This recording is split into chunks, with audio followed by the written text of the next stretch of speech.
Hi, welcome to my channel. My name's Lisa, and I'm glad you can make it. I get asked the question a lot how my husband and I landed in Arkansas, especially since he's from Alaska and I'm from Texas. And when I don't have long to answer, I basically just say this is the compromise position. But in all reality, it was about a 10-year search to find the place that we wanted to live. When we met and married, we were in West Texas. From there, we went to Oregon because it was really different than West Texas. And we were both kind of worn out on the desert thing for a while. And our son, who had 1 year of high school left, thought it was a great idea. This is Egg, who is also from West Texas, but came along a little later.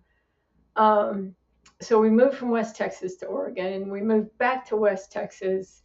And from there, after a number of years spent against and still in the desert, we moved to North Carolina for about 6 months. I will never live in North Carolina again voluntarily. They'll have to drag me kicking and screaming. I actively hated it. They did not help my memories of the place by charging us fees for taking our license plates out of the state and not turning them in before we left the state. I was not a happy camper. And one of the few really bad letters I've actually written to a state before, but at any rate, I won't be going back. Uh, we did look all over the United States, though, for at every um, sorry, my cat's trying to drive me crazy. She'll stop in a second as long as I stop petting her. Um, uh, we looked all over the United States. We looked from Florida to California. Not much in California. Neither of us really wanted to live there. We looked from Maine to all the way across the northern tier. We were looking for four seasons. We were looking for trees. For me, I grew up in East Texas where they actually have trees that are taller than you are. Um, and Corey wanted mountains and rivers and lakes. And so we did a lot of looking, like I said. Um, I had lived with my ex in Colorado, Nevada, Illinois. I was not going back to any of those places for a number of reasons. We also lived twice in England, wasn't going back there, although it's been tempting of late. But between the time we spent in West Texas and the time I spent in Nevada, that was 10 years in the desert.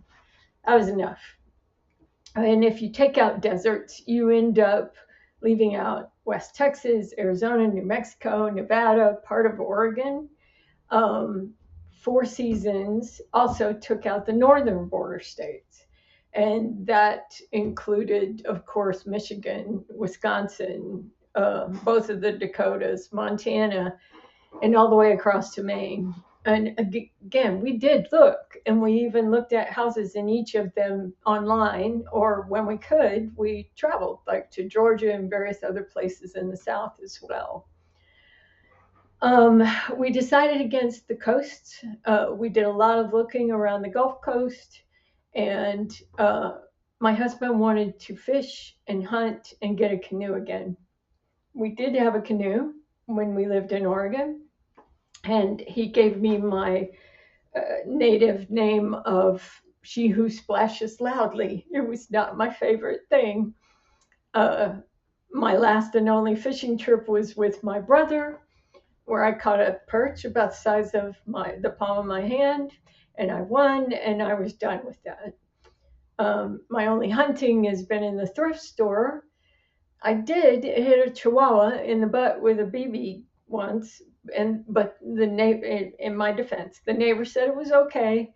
It didn't even leave a scar, and now a chunk from that pew pew, and that cranky little biatch departs hastily. Not the neighbor, the chihuahua. But so the fact that I don't hunt or fish or canoe. Uh, doesn't matter that much. I still love him, and it's okay being outside when it's not too hot and it's not too cold and it's not raining and there aren't too many bugs and you don't make me sleep out there. I'm kind of Goldilocks where that kind of thing is concerned. Camping, in my opinion, which I had to keep to myself for 6 years when I worked for the Girl Scouts, was it was pretty much just acting like you're homeless. Not my bag. But all of those other things that we were looking for in all of those other states, we sought were found finally in the Arkansas River Valley. We came through here a couple of times on the way from West Texas up to Missouri, where my daughter was stationed at the time. And I got to be there for my granddaughter's birth, and that was kind of amazing. And we saw the Ozark Mountains for the first time on the way.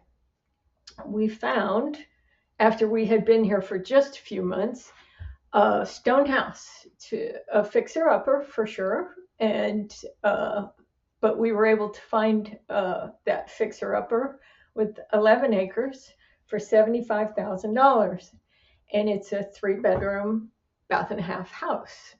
And no, you're probably not going to find that price now for this much house, but the land values are still that good.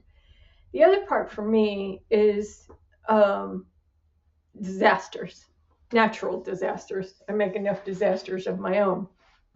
But all of the other states, Hawaii and Alaska, with volcanoes and earthquakes and tsunamis and the high cost of living, and in California, you throw in mudslides and wildfires. And I was raised in Tornado Alley in East Texas, but tornadoes don't happen as much as you might think.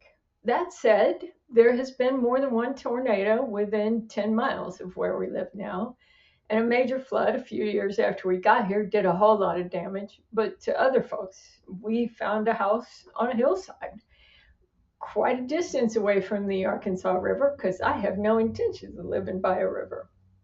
However, the nearest volcano is, and I'm going to butcher this pronunciation, Popocatépetl in Mexico, and that's nearly 1,500 miles away, the active one.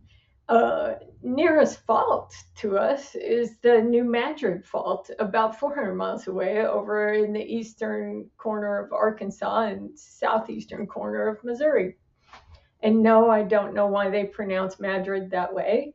And yes, it is spelled the same as the Spanish city. But the problem with my husband's determination to live near mountains is that they often have that whole tectonic plate cockapalooza going on that is actually caused by fault lines. And we're just a few miles from the Ozark Mountains here. And if we were willing to live in Kansas, we could be even further away from the New Madrid Fault. But have you been to Kansas? One tree every 100 miles or so is just not enough. But anyway, that's how all of this circled back around, and we landed in Arkansas, in the Arkansas River Valley. And we love it here. There's 4 seasons. My hyacinths and daffodils are already up in the yard, and we find new flowers every year that have been planted by someone else who loved them in the past. My husband can grow a garden here. He can't start planting until May because we often do have one little frost wander along in April sometime. He grows things. The forest is right down the road. The rivers, the lakes, the mountains that he wants so much are there. We're surrounded by trees. We do love this place. If you're thinking about moving here, it is a red state. If that bothers you or freaks you out, you might not want to move here. My current and final marriage is mixed, as in one of us is a Republican and the other one's a heathen. I'll let you figure out who's who. But I can tell you, if politics is why you're moving, don't move near me. because I don't listen anymore. Yet another reason to live in the country. Don't have to listen to that mess. But I do love it here. We picked the right place for us. If you are thinking about moving, keep looking. Think about what's important. Start eliminating the rest. Start eliminating the things that you don't want. And you can find the right place for you, the best place for you. We did. Good luck. I'll see you in the next video. And you're welcome to subscribe and like and all of those things. The more you interact with the video, the better YouTube likes it. So please do like it if you did. And I'll talk to you soon. Bye.